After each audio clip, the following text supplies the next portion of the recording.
Before I enter my house. What does shelter mean? What does it mean when you have it, and what does it mean when you don't have it? I step up high and then bow low.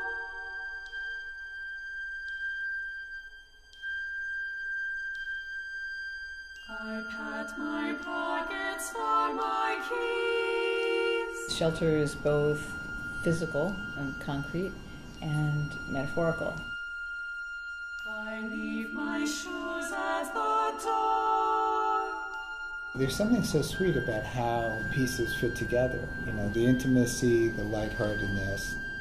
I push aside the skin of the door. Bombastic, noisy, overpowering assault. I adjust my eyes to the dark. Most people will think that shelter, you just think of where you might live. But what you find out through the piece is that it can take on many different meanings on many different levels.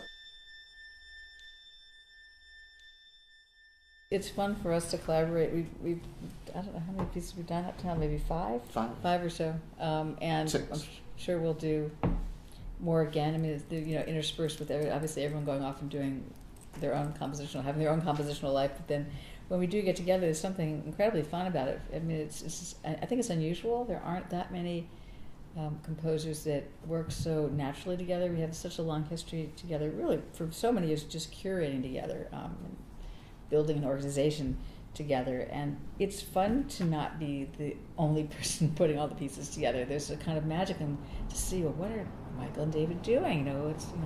What's going to come out? And I kind of wait to see, well, what's your section like? I mean, and I think that there's a kind of magic in it that's like channeling, coming from somewhere else. I mean, it's not even so planned. Like David is saying, we've known each other for a long time. It's a certain magic.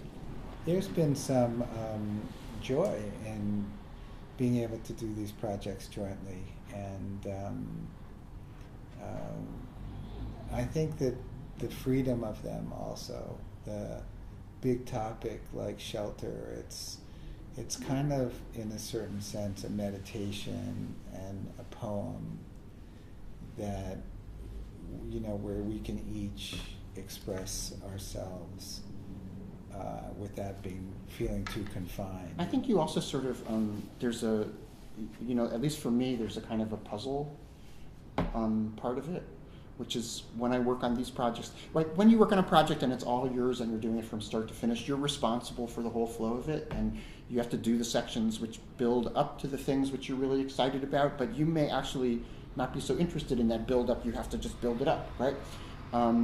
Here, I'm always trying to guess, okay, well, if I were Julie, this is what I would do, so I'm going to do that instead. And that way, then of course I don't know what you're doing, and then I get surprised by it, but I'm trying to figure out, well, where can my little contribution go? It's a very different job than being responsible for, it's like all the parts of it, I think. Yeah. And it's interesting also for decisions to be made collaboratively. You get to think about it with your friends, and right. It's not so lonely. It's kind of nice. That's really true. It's really important.